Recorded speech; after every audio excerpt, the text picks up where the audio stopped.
Hello. Today I'm going to get a start on spreading plaster cloth over the stream bed, and I thought I would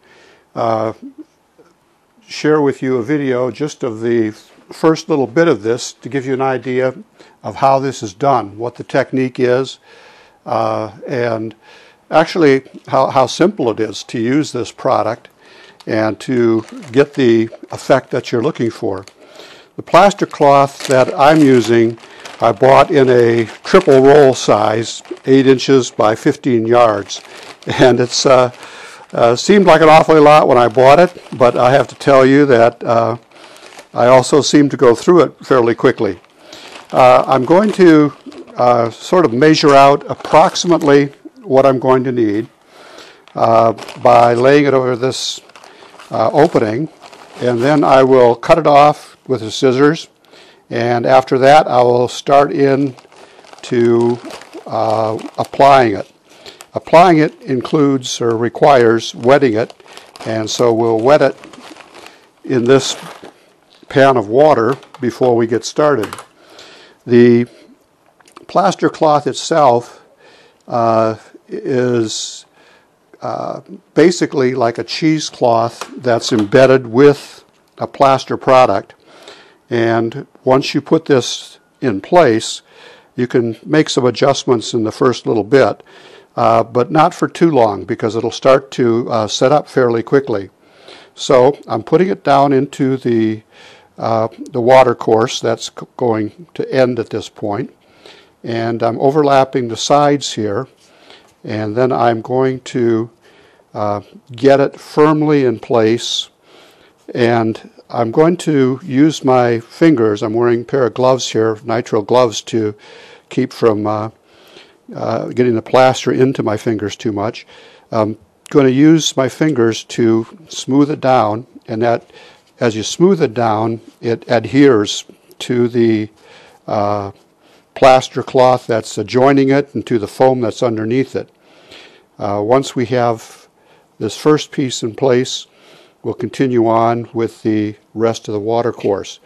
But it has been 24 hours since I put down the foam putty, and that's pretty well dried up and in place the way it's supposed to be.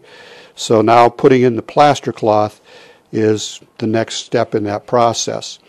And if I do like the edges here kind of at a right angle here, that will help it adhere a little better. It's always going to have some degree of movement in it at the first until it's had a chance to properly dry. But when it dries, it'll set up into actually a fairly rigid shell that will then serve as the basis for putting the next, or the underlayment for putting the next item on, the next layer on. And that next layer is the flex paste that will form a waterproof shell. Measurements don't have to be too exact because this is, as I say, somewhat forgiving. And once I have it down in place here, I can smooth it in place, and if I'm covering a little more territory than what needs to be covered, that really doesn't matter. It doesn't hurt anything, and it will actually, a little bit of overlapping will actually help to form a better surface to put down the flex paste. Now I get this into place, and we'll have some degree of flexibility for the little while here as I get started. I'm getting it down into the corners as best I can on this area so that it's not going to be covering up the corners or changing the contour underneath. I want to keep the contour pretty much the way I have originally laid it out.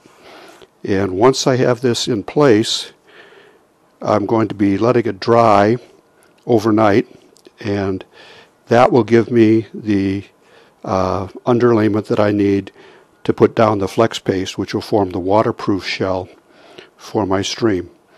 Okay, that's the first couple of plate pieces underway, and I basically will just be continuing this process as I go along here, cutting out short lengths of the plaster cloth. Remember, this is 8 inches wide, so each of these that I cut is an 8-inch width, and then putting them in place so that I can thoroughly cover the entire area.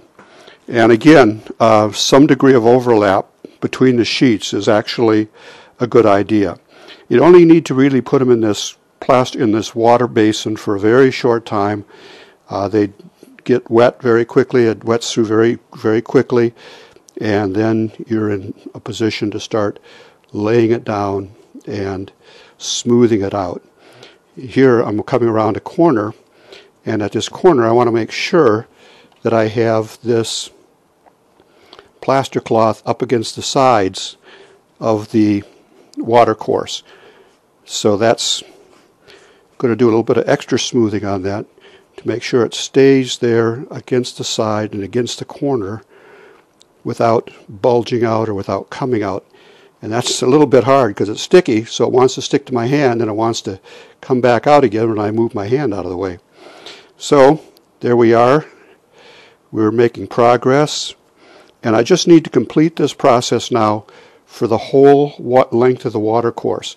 You can see kind of where this is going. I'll go out into that wider area where the pond is, and this will be thoroughly in place. One of the things you can do here also, which I've just did now, is dip your fingertips in water to add a little more wetness to it. That will help it stay down more firmly and will help you get it in place without the bulging or anything getting moved around. Once you smooth this down like this, it'll be forming a rigid shell over the entire surface very quickly, and it'll also provide real good adhesion for the flex paste that goes down next. So that's just briefly what we're doing here today. I've got that whole water course. I'm going to work my way all the way around, do the entire water course, and that will give me then the underlayment that I will use to put the flex paste on. And the flex paste is what will dry to a waterproof shell. It'll be completely watertight, liquid tight, and when I go to the next step after that of painting my stream bottom and then pouring the realistic water into it, it will not leak away, which was the problem that has caused me all this disruption and why I'm going through this whole process now of redoing it. But it's a fairly simple process. I've already got a good section covered with the plaster cloth, and I will continue on now for the rest of the water course. And as I do that, as I complete the water course, I'll end up with a watertight area that I can pour in the realistic water resin that will then dry to the adherence or to the appearance of a real stream and a real water course. So thanks for watching. As always, I encourage you to subscribe, to like. I appreciate it if you click the thumbs up and like below the video, and also share this with anyone else that you know that may have an interest. And finally, any comments or suggestions, questions, ideas that you'd care to share with me, I look forward to receiving that and reading all of your comments. Thanks for watching.